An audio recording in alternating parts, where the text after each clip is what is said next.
Friends, நாங்கள் ஆற்றுக்கு குளிக்க போனப்போ என்ன கிடச்சின்னு தெரியுமா? அதை நான் லாஸ்ட்டாக நீங்கள் பாருங்கள். ஃபஸ்ட்டு சென்னையிலலாம் பார்த்திங்கன்னா தண்ணி குடிக்கிறதுக்கே வாங்கி தான் குடிக்க வேண்டியது இருக்குது. இதில் இவ்வளோ அழகான தண்ணி எல்லாம் அங்கே எதிர்பார்க்கவே முடியாது. ஊருக்கு வரும்போது தான் இப்படி சூப்பராகிட்டு பாருங்கள். மீன் பிடிக்கிறது மட்டும் இல்லை, அதை பொரித்து வேறு சாப்பிட்ருக்குறாங்க. வாத்து தண்ணியும் சுத்தமாக இருக்குது. நல்லா என்ஜாய் பண்ணாங்க. என்னென்னா பிள்ளைங்க கூட விளையாடுறப்போ பிள்ளைங்களாகவே மாறிடணும் போல்.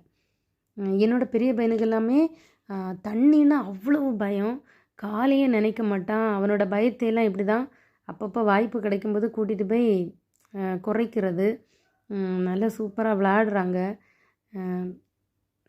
பார்த்தீங்களா, ஒரே நான் இப்படி தான் முங்குறது. அவ்வளோதான், முங்கியாச்சு. இப்போ இவன் முங்குறான் பாருங்க. ஃபஸ்ட் டைம் இப்போ தான் முங்குறாங்க.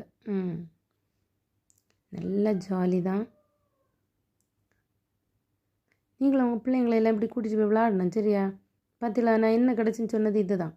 அவ்வளவும் குடிச்சிட்டு அந்த கண்ணாடி குப்பி, அந்த கண்ணாடி பாட்டிலை அப்படியே போட்டிருக்கிறாங்க. நிறைய கிடச்சி. நான் 2 எண்ணம் தான் காமிச்சிருக்கிறேன். இப்படி யாரும் போடாதுங்க, சரியா? விரைக்கிற அளவு குளிச்சிருக்காங்க. சரி, வீடியோ பிடிச்சா லைக் பண்ணுங்கள், சப்ஸ்கிரைப் பண்ணுங்கள். பாய்.